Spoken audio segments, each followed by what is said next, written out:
প্রধান উপদেষ্টা মোহাম্মদ ইউনূসের সঙ্গে সৌজন্য সাক্ষাৎ করেছেন সেনাবাহিনী প্রধান জেনারেল ওয়াকার উজ্জামান। বুধবার রাষ্ট্রীয় অতিথি ভবন যমুনায় তারা কথা বলেন। আন্তঃবাহিনী জনসংযোগ পরিদপ্তরের সংবাদ বিজ্ঞপ্তিতে এ তথ্য জানানো হয়। বাংলাদেশ সেনাবাহিনীর ভেরিফাইড ফেসবুক পেজে জানানো হয়, সাক্ষাৎকালে সেনাপ্রধান দেশের সার্বিক নিরাপত্তা পরিস্থিতি ও সেনাবাহিনীর চলমান কার্যক্রম সম্পর্কে প্রধান উপদেষ্টাকে অবহিত করেন। একই সঙ্গে দেশের স্থিতিশীলতা ও উন্নয়নে সেনাবাহিনীর ভূমিকা এবং বিভিন্ন পদক্ষেপ নিয়েও আলোচনা হয়।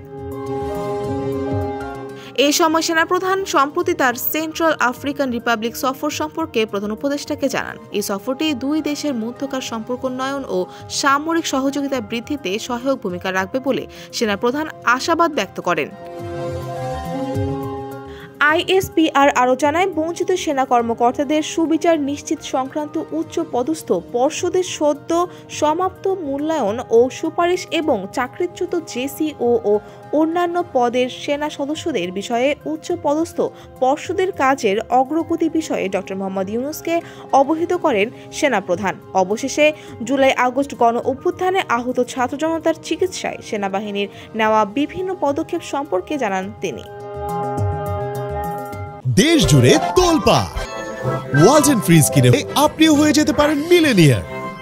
প্রধান উপদেষ্টা এ সময় সেনাবাহিনীর ভূমিকা ও অবদানের প্রশংসা করেন এবং ভবিষ্যৎ কার্যক্রম বিষয়ে প্রয়োজনীয় দিক নির্দেশনা দেন। দেশের সার্বভৌমত্ব ও নিরাপত্তা নিশ্চিতে সেনাবাহিনী পেশাদারিত্ব ও নিষ্ঠার সঙ্গে দায়িত্ব পালন অব্যাহত রাখবে। ডেস্ক রিপোর্ট, সমকাল।